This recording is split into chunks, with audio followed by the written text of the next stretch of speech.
यह आप लोगों के सामने यह 2022 का पेपर है, जिसमें 31वां सवाल है। निम्नलिखित में से गलत कथन चुनिए। गलत कथन को चुनना है, तो हमको ये बात ध्यान में रखना है कि कौन सा गलत कथन है। 2 से जैसे 2 तथा 5 से निशेष भाग जाता है, तो 10 से भी निशेष भाग जाएगा।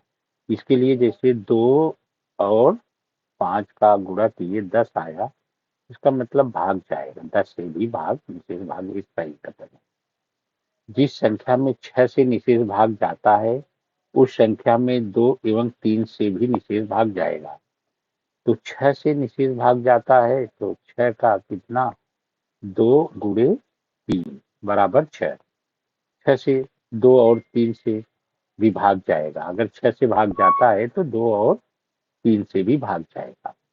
अब इसके बाद 7 से विभाज्य सभी संख्याएं विषम संख्या होती हैं।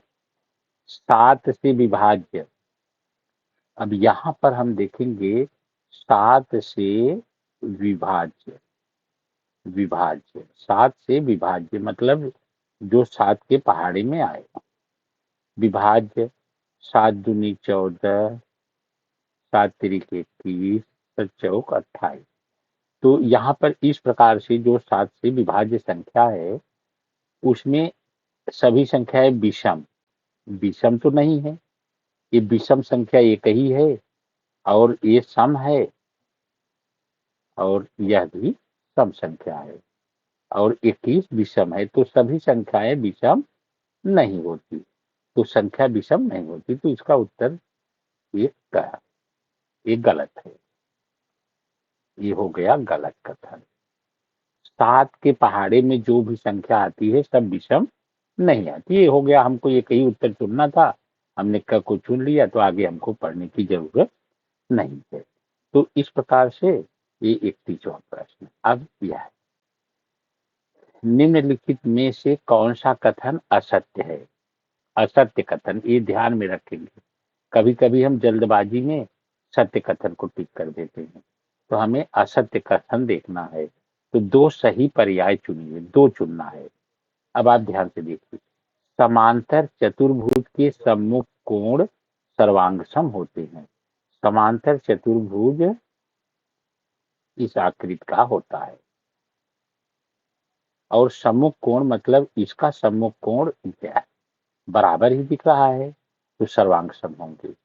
इसका सम्मुख कोण यह, तो ये भी बराबर। तो ये कथन तो सत्य हो गया पहला। इसके समांतर चतुर्भुज की संलग्न भुजाएं सर्वांगसम होती हैं। ये संलग्न भुजा मतलब एक दूसरे से, जैसे यह भुजा इस भुजा से लगी है, तो ये सर्वांगसम है क्या। समांतर चतुर्भुज की संलग्न भुजाएं सर्वांगसम होती हैं, नहीं, सर्वांगसम नहीं होती। तो एक गलत कथन एक मिल गया। अब समांतर चतुर्भुज के विकर्ण सर्वांगसम होते हैं। समांतर चतुर्भुज के विकर्ण, विकर्ण एक विकर्ण इधर, दूसरा विकर्ण ये हो गया, ये समांतर चतुर्भुज हो गया। इसके 2 विकर्ण, एक ये एक विकर्ण ये हो गया, एक विकर्ण ये। आपको सर्वांगसम लग रहे हैं, नहीं। तो ये 2 कथन गलत हो गया। तो इसमें ब और क, ब और क मतलब दूसरा और तीसरा, तो इसका उत्तर होगा 2 और 3। तो इसके बाद का प्रश्न है 33। घनाभ के आकार वाली एक टंकी की लंबाई उसके चौड़ाई की 1.5 गुनी है। ऊंचाई उसके लंबाई की 2 गुनी है। तो हम इसमें सरलता के लिए चौड़ाई का 1.5 गुना लंबाई है, तो हम चौड़ाई मान लेते हैं, क्योंकि चौड़ाई से हमको गुणा करने में आसानी रहता है। तो माना टंकी की चौड़ाई, कुछ भी मान सकते हैं, चौड़ाई यक्स मीटर, ये मीटर में है सब, तो यक्स मीटर है। अब इसमें लंबाई कितनी होगी? चौड़ाई का 1.5 गुना। 1.5 गुना का मतलब 1.5, 1.5 गुना। तो इसका मतलब हुआ 2 एक का 2 एक 3/2 गुना। तो लंबाई होगी इसका 3/2 गुना, मतलब 3/2 मीटर। ये लंबाई हो गई। अब इसके बाद ऊंचाई, लंबाई की 2 गुना। ऊंचाई कितना हो गई? लंबाई ये हो गई लंबाई का 2 गुना, मतलब 2 गुणे x गुणे 3/2। तो ये कट गया, ये अलग है, तो ये 2 से 2 कट गया, बचा क्या? 3x। इसकी ऊंचाई 3x। अब घनाभ के आकार का मतलब है, तो उसका हम घनफल होगा, घनाभ का घनफल बराबर टंकी का घनफल। तो घनाभ का घनफल, घनाभ का घनफल, घनाभ का घनफल का सूत्र है घनफल बराबर टंकी का घनफल, टंकी का घनफल। तो घनाभ का घनफल होता है लंबाई गुणे चौड़ाई गुणे ऊंचाई। लंबाई गुणे चौड़ाई गुणे ऊंचाई बराबर कितना है? 4500 घन मीटर। 4500 घन मीटर। तो इसका हो गया, लंबाई कितना है? 3/2 यक्स, 3/2 यक्स। चौड़ाई कितना है? यक्स। और ऊंचाई कितना है? 3 यक्स बराबर 4500। अब यहाँ पर गुणा करेंगे, 3 त्रिका 9, यक्स का क्यूब, 9 यक्स का क्यूब, और 2 का इधर गुणा हो जाएगा, 4500 गुणे 2, तो ये हो जाएगा 9000। क्योंकि इधर 2 का भाग है, तो इधर हम ले जाएंगे तो इधर गुणा हो जाएगा, तो 4500 में 2 का गुणा करेंगे तो 9000 आ गया। अब यहाँ पर हम यक्स 9 से भाग दे देंगे, 9 का इधर गुणा है तो 9 से भाग दे दिए इधर 9000 में, तो 1000 आ गया। तो ये यक्स का मान बराबर, यक्स क्यूब है तो 10 गुणे 10 गुणे 10, तो यक्स आएगा 10। तो यक्स 10 आया, तो हमको क्या चाहिए? टंकी की ऊंचाई। टंकी की ऊंचाई कितना है? 3 यक्स। तो ऊंचाई कितने हो जाएगी? 3 यक्स। तो ये हो जाएगा 3 गुणे 10 बराबर 30 मीटर। 30 मीटर, तो ये तीसरा उत्तर 30 मीटर। लेकिन हमको 2 सही पर्याय चुनना है। तो 1 मीटर में 100 सेंटीमीटर, तो 30 मीटर में 100 का गुणा कर देंगे। 30, यहाँ पर 30 मीटर बराबर 30 गुणे 100, क्योंकि 1 मीटर में 100 सेंटीमीटर, तो ये 3000 सेंटीमीटर, 3000 सेंटीमीटर ये हो गया। तो इसका ये दूसरा और तीसरा उत्तर हो गया। इस प्रकार से हम निकाल सकते हैं। यह 2022 का 34वां प्रश्न है, 2022। और इसके लिए एक ट्रैक्टर के पहिए का व्यास 1.4 मीटर। यदि पहिए ने 400 फेरे पूरे किए तो ट्रैक्टर द्वारा कितनी दूरी तय की गई? तो ट्रैक्टर के पहिए का व्यास, व्यास दिया है, सबसे पहले व्यास दिया है, तो व्यास बराबर 1.4 मीटर। तो एक फेरे, ट्रैक्टर का पहिया एक फेरे करता है, तो परिधि के बराबर दूरी तय करेगा उसकी परिधि। इसका व्यास इतना है तो त्रिज्या हो जाएगी, त्रिज्या आर का मान होगा 1.4 भागे 2 बराबर 0.7।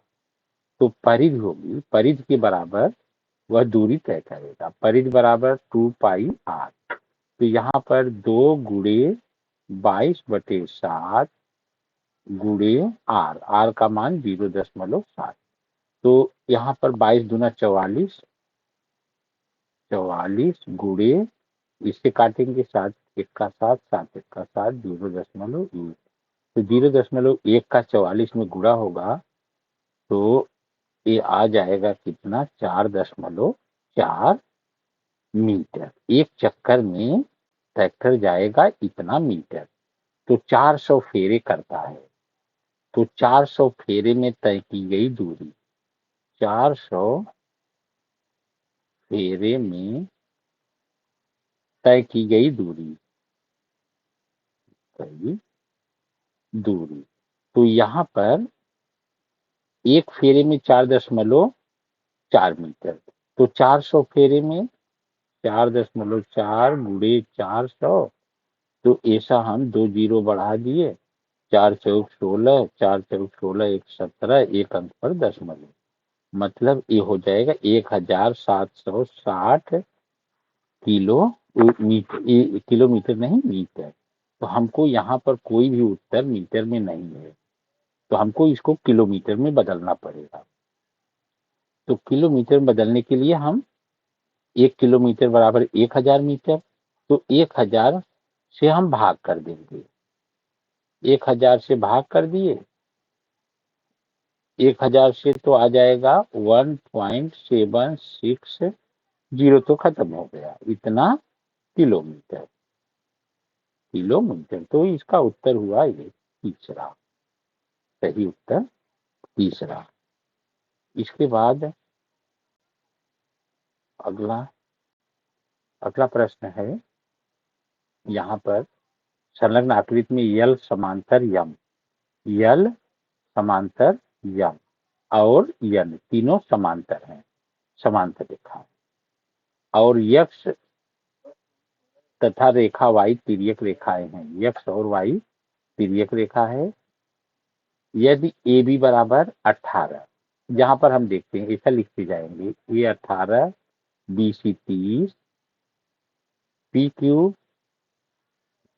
क्यू नहीं मालूम है, यक्ष क्यू आर 21। अब हमको क्या चाहिए, पी आर, मतलब यहाँ से यहाँ तक की दूरी पी आर। तो ये दूरी पहले हम यक्ष निकालेंगे, फिर दोनों को जोड़ देंगे। तो यहाँ पर हमको एक अनुपात जो बनता है वह है 18/30।